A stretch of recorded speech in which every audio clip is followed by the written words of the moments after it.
Bonjour les amis, bienvenue à notre chaîne YouTube à nouveau. Nous sommes avec Nicolas Leblanc pour faire l'analyse du dernier UFC Fight Night de ce week-end.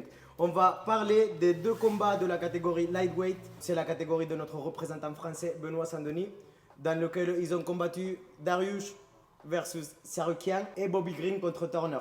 Donc je suis avec Nicolas Leblanc qui va nous donner son avis de comment ça s'est passé les combats, mais aussi qu'est-ce que ça va être la suite pour Benoît. Du coup, sur ces deux combats, ça a été ultra rapide. Deux victoires au premier round pour Tsarukyan pour le main event, où il y a eu très peu d'échanges. Finalement, rapidement, il y a eu le chaos. On a vu qu'il a déclenché une combinaison. Il a essayé d'envoyer un genou à la fin de sa combinaison. Il envoie un double jab suivi d'un crochet bras arrière. Il saisit sur le clinch, il envoie son genou et directement derrière son genou touche pas. Et directement, il envoie son bras arrière, il fait suivre avec son bras arrière. C'est assez rare, on peut le voir un peu en kickboxing ou chez certains combattants UFC. On voit Petroyan beaucoup le faire, envoyer une jambe et faire suivre par une sorte de Superman punch un petit peu derrière. Euh, et ça a bien touché. Le genou touche pas forcément trop, mais la droite derrière touche plein pot. Et le deuxième combat, donc c'était Turner versus Green.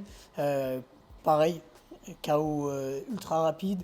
On voit peu d'échanges. On voit Bobby Green à son habitude qui bouge vachement la tête et qui boxe les mains basses.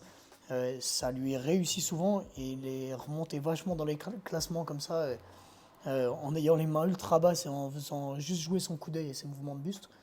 Et là, il se fait surprendre sur une frappe parfaite.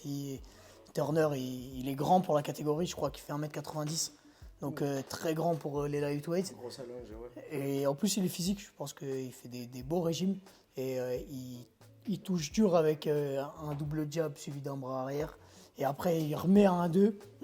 Et après, il y a un litige de l'arbitre. Je ne sais pas si vous avez vu le combat, mais l'arbitre a arrêté à mes yeux. Et je pense que je suis pas partisan des arrêts trop tôt. Mais là, il a vraiment arrêté tard. Je ne sais pas si tu as vu, Ouais, j'ai vu. t'as vu la scène. Il a abusé, c'était. C'était vraiment tard dans Dès le troisième coup, il aurait déjà Ouais, dû il arrêter. était déjà plus là, Bobby Ouais, Green. il Et était du coup, plus ouais. là.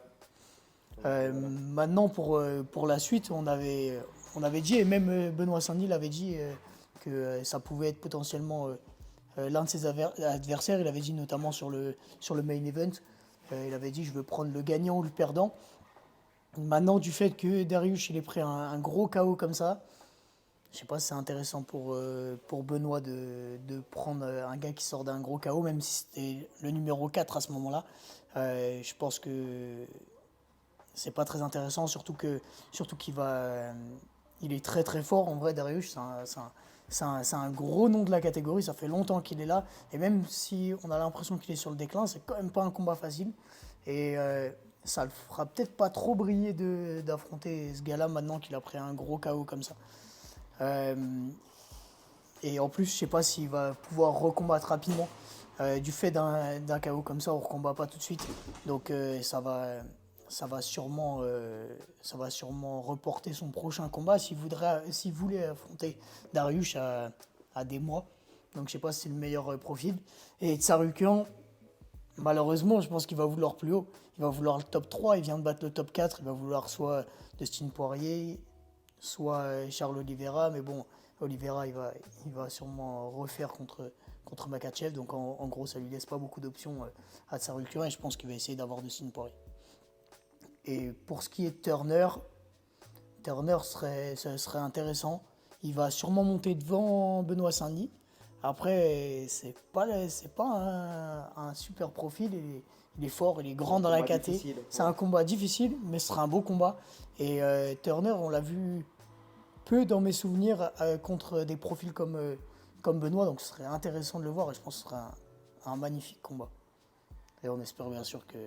Donc tu vois plutôt. Ouais, je le Tu vois. vois Benoît contre Turner pour la Ouais, suite. je vois personne dans le top 5 accepter Benoît. Euh, Pour l'instant. pour l'instant, en tout cas. Ouais, pour l'instant, bien sûr. On a aussi le profil de Gamrot qui pourrait être intéressant. On sait que Benoît, avant d'arriver à l'UFC, il a vachement brillé sur son sol.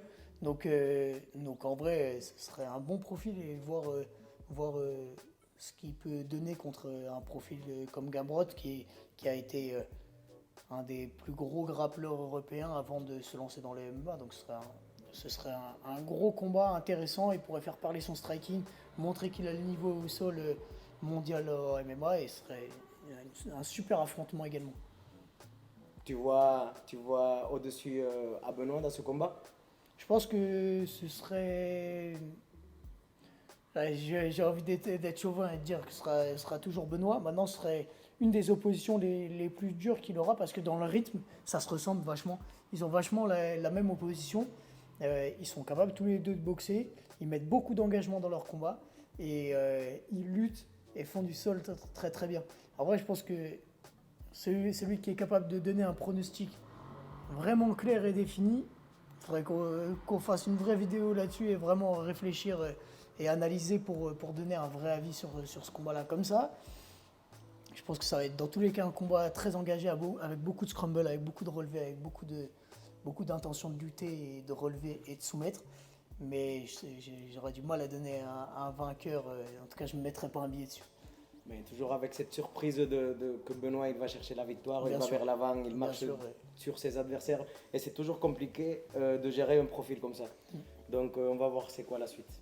Peut-être, je crois qu'il y a Fiziev qui sort d'une défaite et du coup qui va redescendre un peu peut-être dans les classements. Peut-être que ce serait un beau combat à prendre. Maintenant, je vois pas où ils peuvent le mettre à part contre Turner, un Fiziev, etc. Donc j'aimerais bien voir où ça peut nous Ouais, mener. c'est intéressant aussi pour Benoît de prendre quelqu'un qui vient avec des victoires derrière Ouais, aussi, c'est plutôt clair. que de prendre quelqu'un qui vient d'une défaite. Donc quoi qu'il arrive, Benoît il est prêt pour cette KT, pour le top 10, il a prouvé dans chaque combat. Mais les combats qui viennent à partir de maintenant, ça va être le feu et chaque combat est dangereux, chaque combat est spécial et chaque combat, il doit le prendre vraiment au sérieux.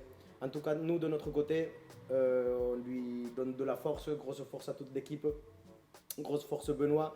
Il représente la France, même si je ne suis pas français, ben, ça fait un moment que j'habite ici et moi je kiffe la France et je vous aime à tous. Donc force Benoît, merci Nicolas pour ton avis, pour ton analyse toujours très intéressant. J'espère que vous avez aimé. N'hésitez pas à laisser votre commentaire, à donner like pour savoir que vous aimez ce type de contenu. Merci à tout le monde et on se voit pour la prochaine vidéo.